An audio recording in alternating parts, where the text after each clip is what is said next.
Whew. Welcome back, everybody, to Dishonored. I listened back to the first part a little bit, and it sounds like the commentary came through at a pretty good level, so I'm glad that it's all working that way, that it's all pretty good. Here's a note from our friends who say, hey, we're gonna, meet up with you. Come get saved. And it's like, okay, we're out of here. Slide. Watch these guys get eaten by the rats. Oh no! Rats are killing us! No! Ah! Yes, rats eat people in this game.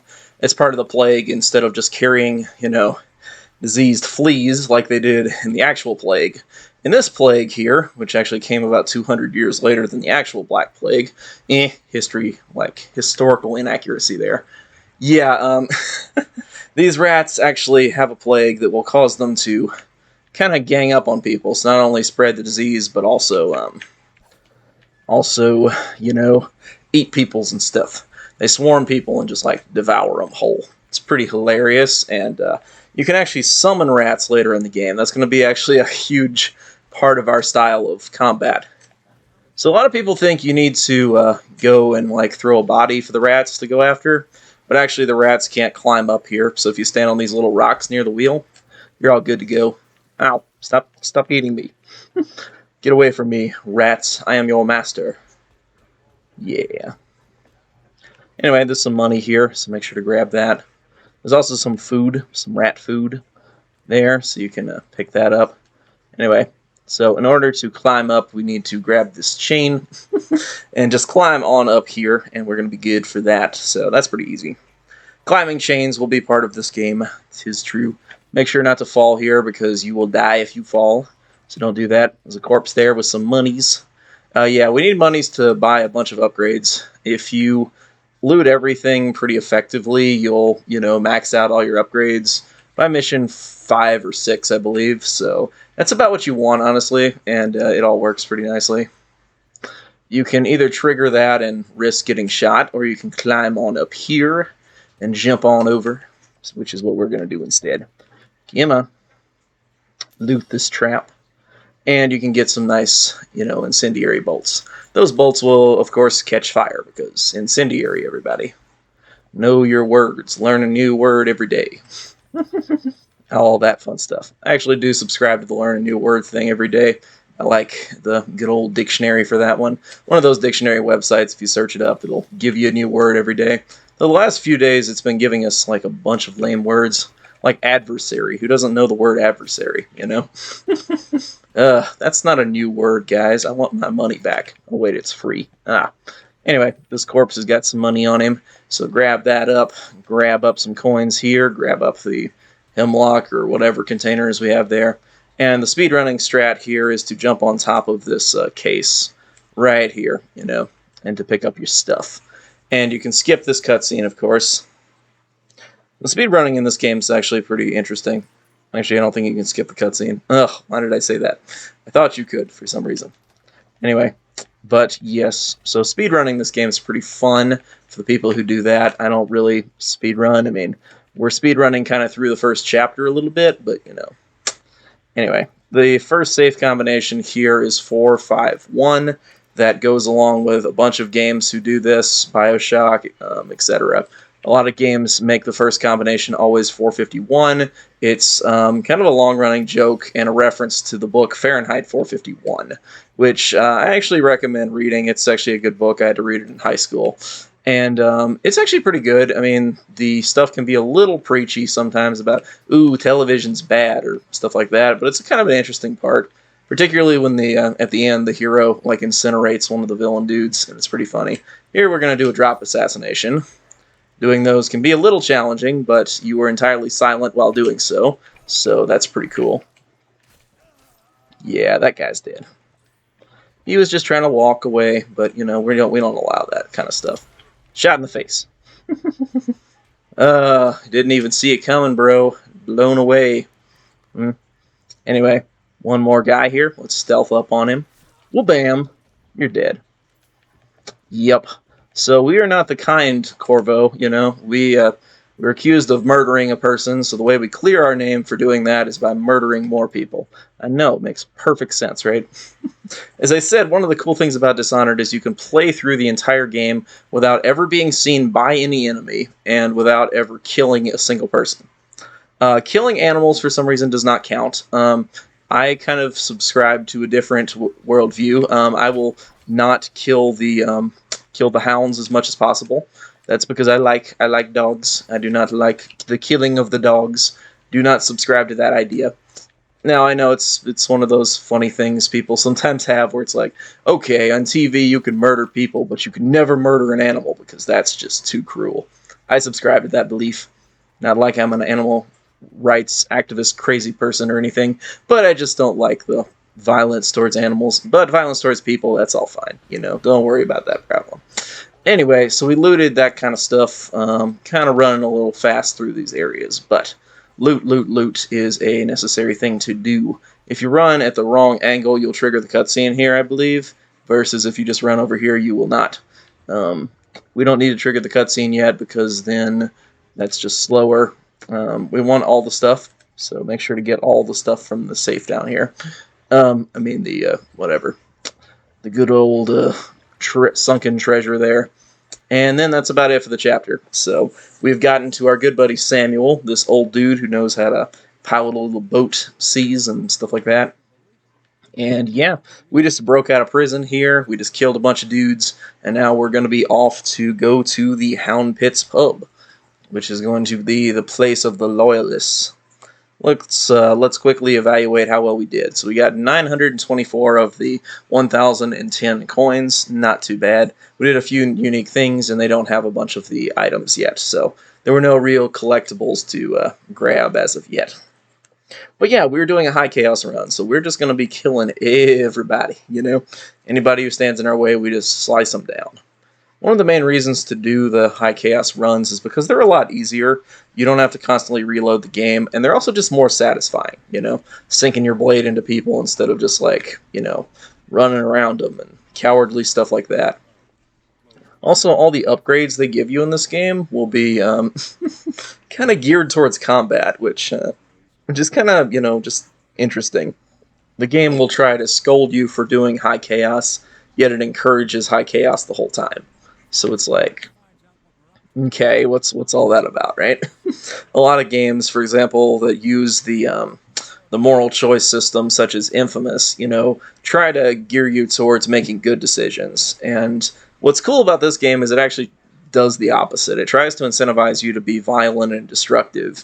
And yeah, it really works. A lot of people will play high chaos towards this game, when most games people won't do that, So very interesting system for Dishonored. And the ending's not even that bad if you do that. I mean, it's a little dark and you have to deal with a few more enemies, but it's more worth it and all that. Okay, so since we arrived at a new place, you know what that means. It's immediately time to loot some of their stuff. So, starting off over here, grab this map and some coins. And we get our Dishonored achievement just for showing up here, etc. Let's see. Nothing there, I believe. You can loot this entire place if you want to right now, but we're going to wait a little bit on looting absolutely everything. We don't need to quite loot everything as of yet. And again, if you just leave your doors open, people, easy to loot this place. Yeah, Corvo is, he's got, a lot of stealing to do here, because that's just what he's going to do throughout the entire game. Steal some stuff, and murder people, and steal more stuff, and murder more people. But we actually may be sparing some interesting people, at least to keep up with the canon interpretation. So, because, there's certain events that happen in this game that reflect on the next game, etc. Because Dishonored 2 is a game, and it's pretty fun. I really like Dishonored 2. Yeah, a lot of people gave it a lot of crap, but I don't know. I think Dishonored 2 is a really good game, particularly because it can properly incentivize playing in low chaos mode, where you kind of do what I call the run and face plant move, where you can run up to somebody and grab them by the face and shove them into the ground, and it's hilarious and it's awesome and it's just great, So I'm a huge fan of that style. I think it's more satisfying than even just the killing of the peoples, Okay, so we arrived here. These two dudes, one of them is Lord Pendleton, I mean, who is the nobility dude who his friends run the country kind of stuff. Or rather, his brothers and his family are of high noble influence and whatnot. And so, it's one of those, good old 1800s slightly corrupt system where, the nobility run things in the direction where it's best for them, etc. But, you can't really blame them for that. Doesn't everybody want to be rich and successful? Anyway, you can grab this tank from actually right there and throw it in this machine to save yourself a little time. Yep. Anyway, so here we have Piero. He's the guy who's just going to be crafting our stuff. So he makes us a mask here. That's the Dishonored mask we all know and love, But we don't actually need to buy anything from him as of yet, because we mostly are just going to scavenge all the stuff we need. There's not really much we're ever going to need to buy, because we're not always going to go crazy with the magic potions, and we're mostly just going to be buying upgrades, because we scavenge kind of everything.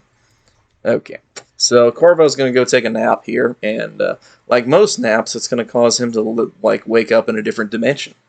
Because, that's just how napping goes, everybody. This game. This game is just so fun, it's so vibrant, it's so interesting, it's so cool, etc., So, if you haven't picked it up, you can pick it up on the PC and on, the PlayStation Network, Xbox Live, etc. for really cheap. It's definitely worth your time and your money and stuff like that. Also, if you jump off here, you immediately get to the right place here. I don't think that's actually faster. I think it's just funny that that's how it works. So, Corvo has been endowed now with some superpowers. Let's see.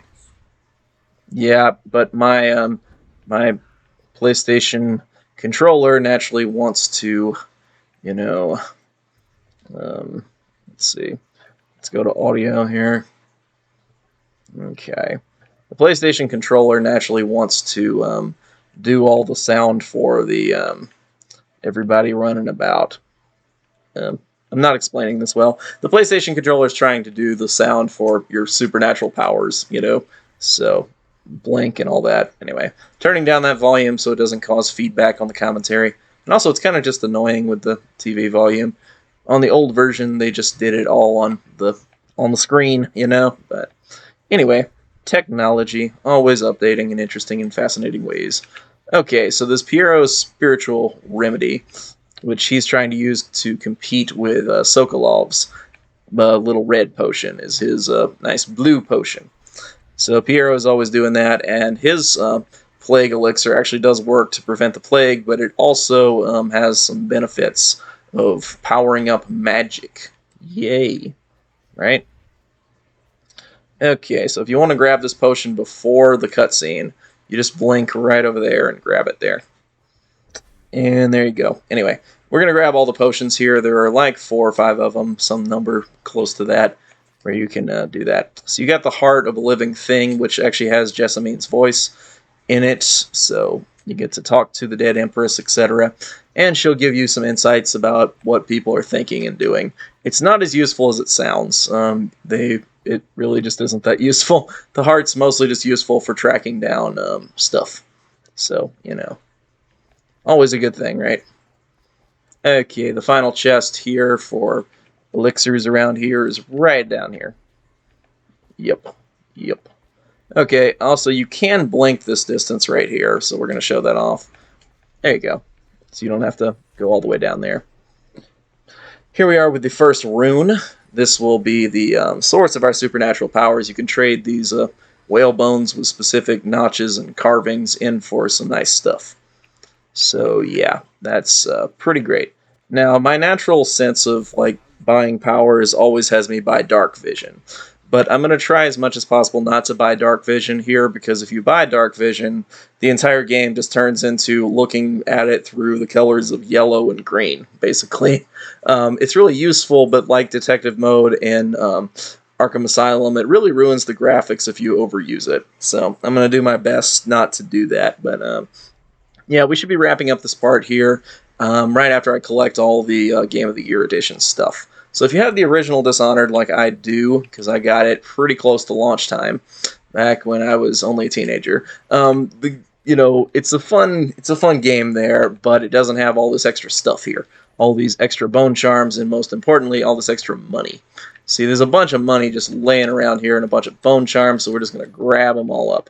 And this makes the game a lot easier, So, anyway, but let's quickly power up the good bone charms. You can hold up to 7 of them, but you can upgrade that. So, anyway, powers, effectiveness slightly improved. We want that. Let's see. We'll take swim speed. Let's see. Bit of health from drop assassinations. Sure. White rats won't attack you. White rats can be consumed for mana. We'll take both of those things. Damage from explosives slightly reduced. Fencer. Let's see. We're not going to be peeking through those. We don't really need to use whiskey bottles, so we don't care so much about that. We don't really care about breaking glass. Missing with arrows may come in handy later, but anyway. There we go. We got our perks going. We got pretty much all the money around here, I believe. Picked up all the pouches and all the cash and stuff like that. And yeah, next time we're going to be going and grabbing some runes, doing some collecting, heading off on our first assassination mission. So anyway, that's about it for this part, everybody. So I will see you guys next time with the next part. So stay tuned, and I will see you then.